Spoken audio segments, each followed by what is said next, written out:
Bismillahirrahmanirrahim. Assalamualaikum warahmatullahi wabarakatuh.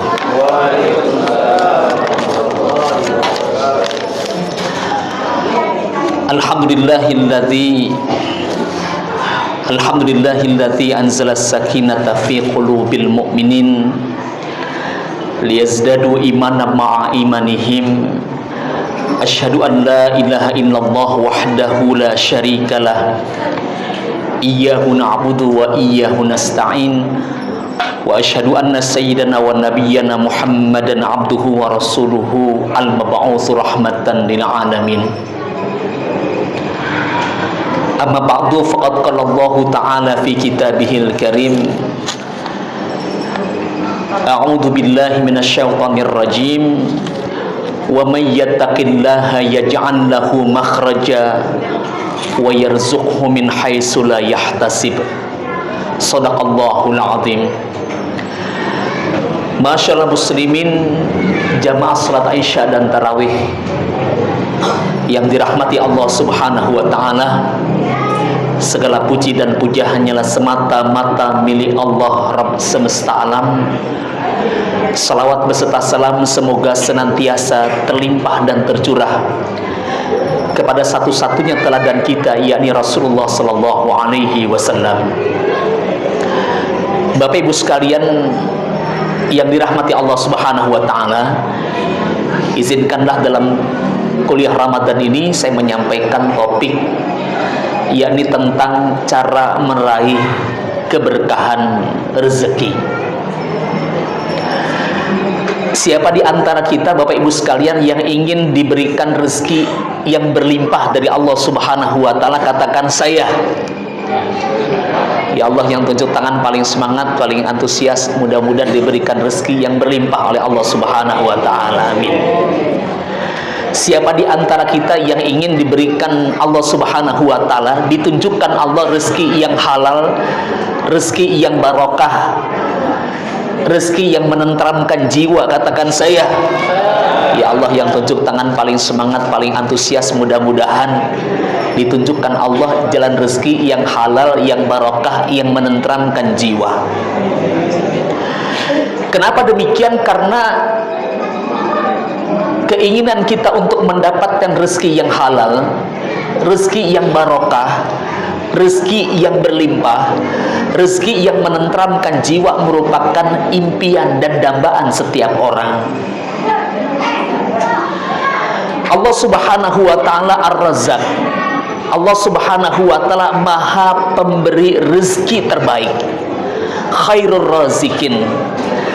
Dan rezeki Allah Subhanahu wa taala itu luas, tak terbatas.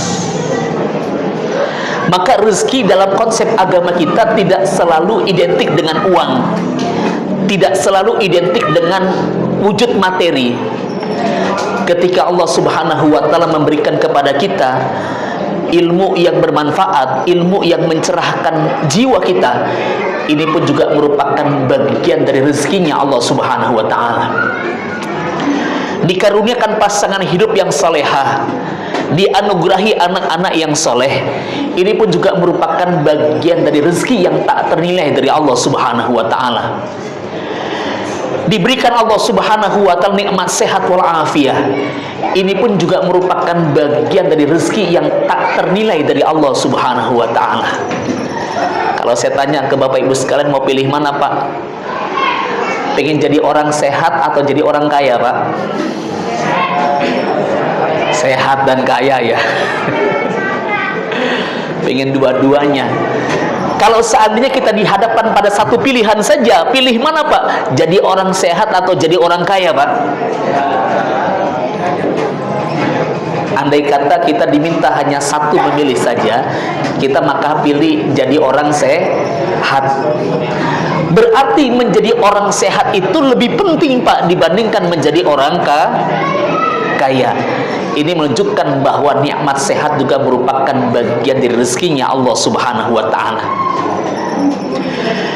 Yang jadi pertanyaan banyak di antara manusia yang merasa dirinya kesulitan untuk mendapatkan rezekinya Allah. Bahkan tidak sedikit ada yang mengeluh begini, Bang, Hari gini bang, cari yang haram aja susah, apalagi yang halal. Maka pertanyaannya, di manakah Allah Subhanahu wa taala meletakkan rezeki kita? Di manakah Allah Subhanahu wa taala meletakkan rezeki kita? Kalaulah memang benar bahwa masing-masing orang itu punya bagian rezekinya masing-masing. Nah, pertanyaannya kira-kira di manakah Allah meletakkan rezekinya kita? Ada yang bisa jawab Bapak Ibu sekalian? Kalau bisa jawab, bisa boleh pulang deh. Boleh pulang. Saya tanya nih, kira-kira di mana sih Allah meletakkan rezekinya kita? Di mana kira-kira?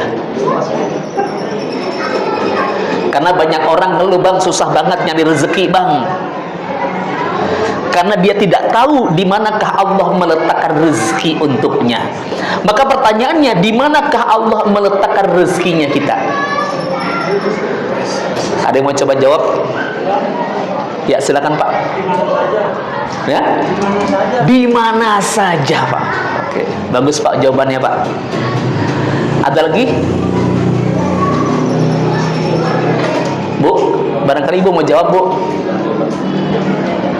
Di mana, Bu? Di keraci kotak lemari gitu, Bu, ya. Kadang-kadang ada ibu rumah tangga tuh paling pinter cari duit, ya. Ibu-ibu paling pinter cari duit. Suami naruh di mana aja dia tahu naruhnya. Pinter nyari duitnya. Kalau kita mencoba untuk merenungkan lebih dalam lagi, kita akan mendapati jawaban di manakah Allah meletakkan rezeki kita.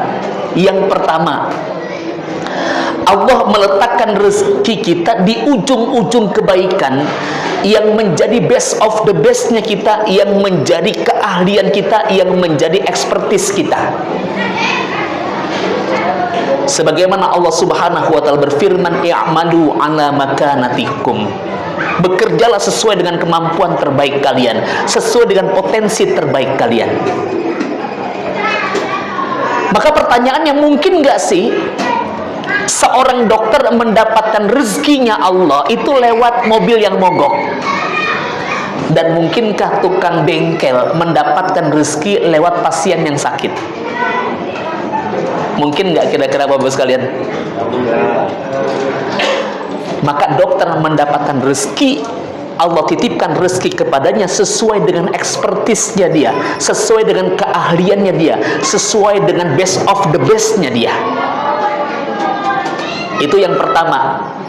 Di situ Allah meletakkan rezekinya kita pada ujung-ujung kebaikan yang menjadi best of the bestnya kita, yang menjadi kepakarannya kita, yang menjadi keahliannya kita. Kemudian yang kedua, di manakah Allah Subhanahu wa taala meletakkan rezeki kita?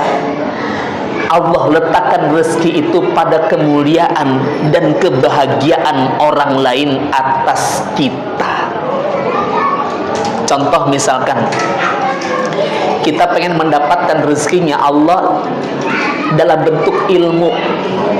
Bagaimana caranya supaya mendapatkan rezekinya Allah dalam bentuk ilmu?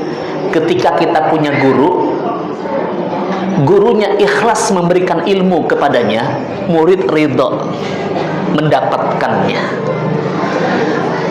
Maka demikian pula penting ketika kita menjadikan orang tua kita menjadi tempat di mana Allah meletakkan rezekinya buat kita, ladang pahala buat kita, maka upayakan kita untuk mendapatkan ridho orang tua kita dengan cara apa? Dengan cara memuliakan dan membahagiakannya. Maka seorang pengusaha, di mana Allah meletakkan rezekinya, yakni pada kemuliaan dan kebahagiaan customernya. Ketika customernya, ketika kliennya dibahagiakan, dimuliakan, klien ini ridho terhadap servis yang diberikan, terhadap produk yang diberikan, disitulah Allah meletakkan rezeki untuknya. Hadirin mukarramin rahimakumullah, jamaah salat Isya dan tarawih yang dirahmati Allah Subhanahu wa taala. Buya Hamka mengatakan, kalau hidup sekedar hidup, kerak di hutan juga hidup. Kalau kerja sekedar kerja, kerbau di sawah juga kerja. Kita bukan kerbau, kita bukan kerja. Kita apa nih Bapak Ibu sekalian? Kita ini siapa ya? Manusia Pak, jangan sampai bingung Pak ya. Bapak ini siapa gitu ya. Kita ini manusia. Bedanya apa antara manusia dengan hewan? Kalau manusia bekerja itu sadar penuh, hadir utuh. Jenis kerja yang pertama disebut dengan kerja keras. Kerja keras itu cara mendatangkan rezeki.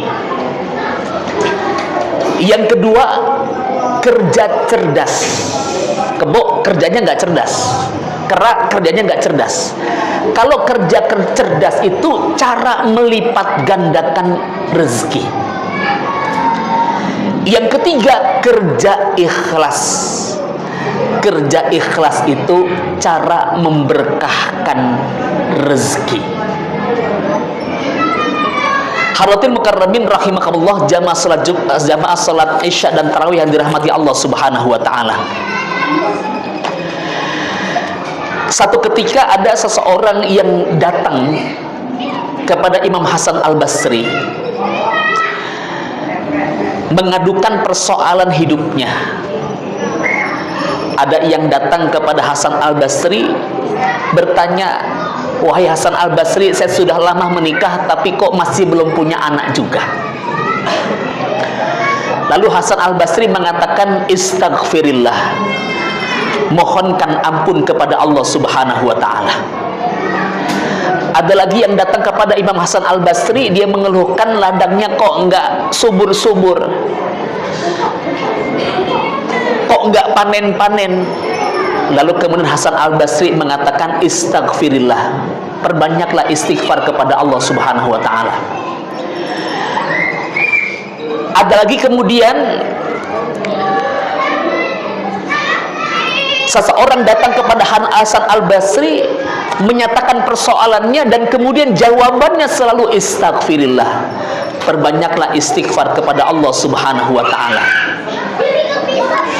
Kemudian Ar-Rabi bin Subai heran dan bertanya-tanya, "Wahai Hasan Al-Basri, banyak orang mendatangi Anda mengajukan ragam persoalan. Tetapi kenapa kok Anda hanya memberikan solusi yang sama, yaitu istaghfirillah." Perbanyaklah istighfar kepada Allah Subhanahu wa taala. Lalu kemudian Hasan Al-Basri menjawab, "Jawaban itu sama sekali bukan berasal dariku, tetapi Allah Subhanahu wa taala yang menegaskan manfaat istighfar dalam surah Nuh ayat yang ke-10 sampai dengan ayat yang ke-12. Allah Subhanahu wa taala berfirman, "A'udzu billahi minasyaitonir rajim. Faqultu astaghfiru rabbakum innahu kana ghaffara yursilis samaa 'alaikum bidrara wa yumdidkum bi amwali wa banina wa yaj'al lakum jannati wa yaj'al lakum anhara." Maka aku berkata kepada mereka, "Mohonkanlah ampun kepada Tuhanmu. Sungguh Dia Maha Pengampun. Niscaya Dia akan menurunkan hujan yang lebat dari langit kepadamu, dan Dia memperbanyak harta dan anak-anakmu, dan mengadakan kebun-kebun untukmu, dan mengadakan sungai-sungai untukmu." Ada sebagian orang yang cara mendapatkan keberlimpahan rezeki dari Allah Subhanahu wa taala, keberkahan rezeki untuknya dengan cara memperbanyak istighfar. Maka pertanyaannya, kira-kira apa nih dosa yang kita istighfarin, yang boleh jadi dosa ini menjadi penghalang bagi kita untuk mendapatkan keberlimpahan rezeki? Maka ada 3 pangkal dosa, ada 3 hulunya dosa yang menghalangi seseorang mendapatkan keberkahan rezeki. Yang rezekinya tidak berbuah menjadi amal saleh, yang rezekinya tidak kemudian menaikkan derajat dia di hadapan Allah Subhanahu wa taala. Kira-kira dosanya apa Pak, Bapak Ibu sekalian? Ada 3 dosa yang menghalangi seseorang mendapatkan keberkahan rezeki. Yang 3 dosa ini seharusnya kita istighfarin terus nih. Karena boleh jadi yang membuat mengapa seseorang mendapatkan rezeki yang banyak, tapi rezeki yang banyak tidak membuat jiwanya tentram, tidak menjadi amal saleh buat dia. Kira-kira apa ya 3 dosa penting ini, 3 dosa utama ini, 3 dosa yang menjadi pangkal dosa yang menghalangi seseorang mendapatkan rezeki? Kira-kira apa Pak, Bu? Yang bisa jawab silakan angkat jemuran nih, angkat tangan. Apa kira-kira? Dosa yang pertama yakni kesombongan. Sombong itu merupakan penyakit hati yang membuat seseorang itu hilang keberkahan rezekinya. Lantaran penyakit hati sombong inilah, ego sombong ini yang menyebabkan iblis enggan bersujud kepada Adam. Berarti kalau seseorang itu berlaku sombong terhadap karunia yang Allah titipkan kepadanya, menunjukkan hubungan dia bermasalah dengan Allah Subhanahu wa ta'ala. Iblis mengatakan, ana khairum minhu, aku lebih baik dibandingkan dengan Adam. Kalau dalam bahasa sekarang, aku lebih kaya dibandingkan dia, aku lebih sejahtera dibandingkan dia, aku lebih mewah dibandingkan dia. Ana khairum minhu. Kesombongan yang akhirnya menghilangkan keberkahan rezeki kita. Padahal iblis yang mengatakan aku lebih baik dibandingkan Adam karena aku terbuat dari api sedangkan dia terbuat dari tanah. Ini iblis goblok, Pak. Kenapa saya bilang iblis goblok? Karena ini iblis nggak tahu harga tanah makin hari makin naik. Mana ada Bani Adam rebut-rebutan api, yang ada juga rebut-rebutan tanah. Itu penyakit yang pertama yang menghalangi keberkahan rezeki dalam kehidupan kita. Kalau orang kaya saja Pak, enggak boleh sombong Pak. Apalagi kalau orang miskin, udah miskin sombong lagi. Nauzubillahi min dzalik. Yang kedua, penyakit hati yang menghalangi keberkahan rezeki, yakni penyakit rakus alias tamak. Tidak pernah merasa cukup dengan apa yang sudah Allah karuniakan. Karena dorongan ego, tamak, dan rakus inilah yang menyebabkan nenek moyang kita Nabi Adam alaihissalam memakan buah terlarang. Padahal di surga apa sih yang nggak boleh? Di surga apa sih yang nggak ada? Tapi karena ada dorongan,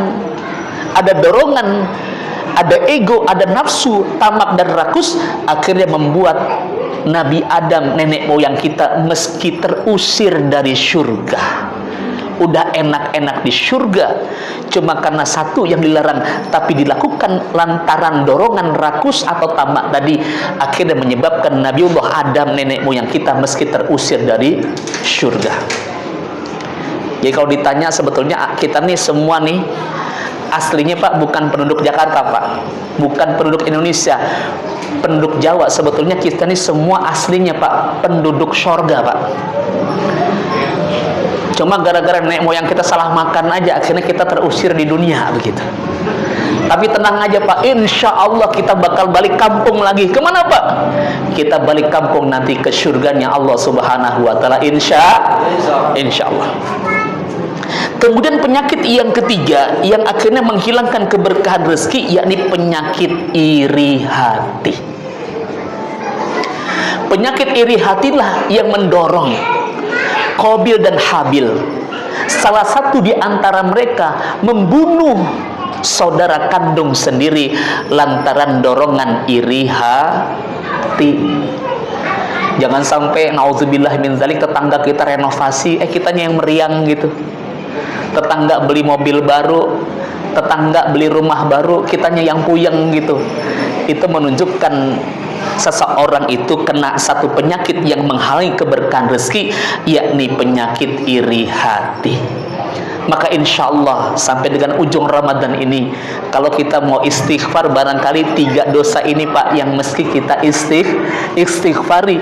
Boleh jadi karena masih ada sifat sombong dalam hati kita, sifat ramak alias rakus dalam nafsu kita, dan penyakit iri hati kita. Mudah-mudahan ketika 3 penyakit ini kita bersihkan sama-sama, sampai dengan ujung Ramadan, Allah Subhanahu wa Ta'ala akan mendatangkan kepada kita keberkahan rezeki dalam kehidupan keluarga kita, dalam kehidupan rumah tangga kita. Amin ya rabbal alamin. Demikianlah kuliah Ramadan pada siang malam hari ini. Lebih kurang yang mohon maaf. Akhirul kalam. Assalamualaikum warahmatullahi wabarakatuh. Waalaikumsalam.